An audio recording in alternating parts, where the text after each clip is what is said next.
Hello, everyone. We made it to the conclusion of the week eight Dave Campbell's Texas football featured game of the week, and it's the featured game of the week because Ishmael Johnson is here. All right, look, calm down. So yeah, I hitched a ride here with Ish and said, "Hey, I'm gonna join you at your game." He called this game first, but luckily Bally sent us out here, and it was Muenster and Windthorst, a big District 7 2A Division 2 battle of unbeatens between Muenster and Windthorst. Windthorst came in as the number 2 ranked team. Muenster came in as the 3rd ranked team in 2A Division 2. And how about them Hornets? Oh man, you look at this game and you knew it was going to be a defensive battle. You knew it was going to be first to 20 probably, and for a while it was looking like first to 14. Windthorst and they're both running teams, and neither team really had much success early on running the ball.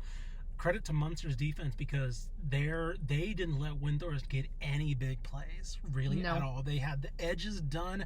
They were fast to sideline, and Windthorst needed kind of some big plays here and there in the passing game a little bit.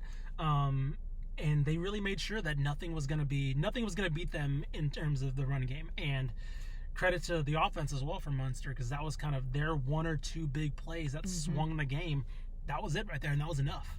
Right, and that's something that Coach told me coming into the week, was that the defensive line was going to have to play sound because you had to shut down the run game, and they really did that. The thing that we were most impressed by is there was no way in the world that Windthorst was getting out, on the edge of the field. It just wasn't happening, and they did an unbelievable job stopping them down. Real fast, the score was 16-8 Muenster, and you've got to give credit to the Muenster defense too, because right at the end of the game, Windthorst had an opportunity to drive down the field, and we're thinking, oh man, they're down 8 points, but they're going to go for 2.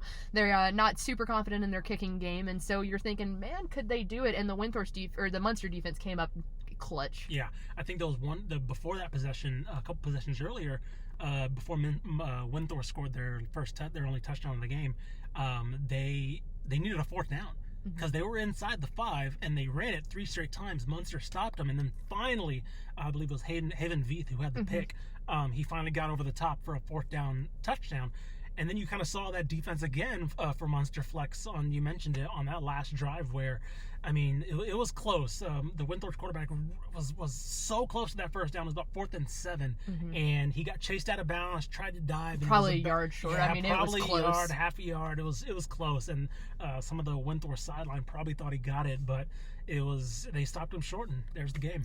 And one other thing we got to make sure to mention too is the one explosive play that happened for Muenster tonight that put them up. That extra score came from junior fullback and linebacker, but Colton Deckard. And this is a kid who, he's got some really good size on him. Coach told me earlier this week that at the end of last season he was about 180 pounds. Now he's 195. He's real tall and lanky, has grown into that body, but he had an explosive 86-yard run down the sideline, and it was like, you just needed one. You didn't have to do too much on offense, but you needed the one play, and Colton Deckard really he impressed me tonight. Oh, definitely. He hit that, I think it was the left side, hit a stiff arm, and then nobody had an angle on him, right? And it was just down the field. And when you have somebody with size and that explosive speed like that, we're going to be talking about both these teams especially, but especially Muenster with a weapon like Deckard.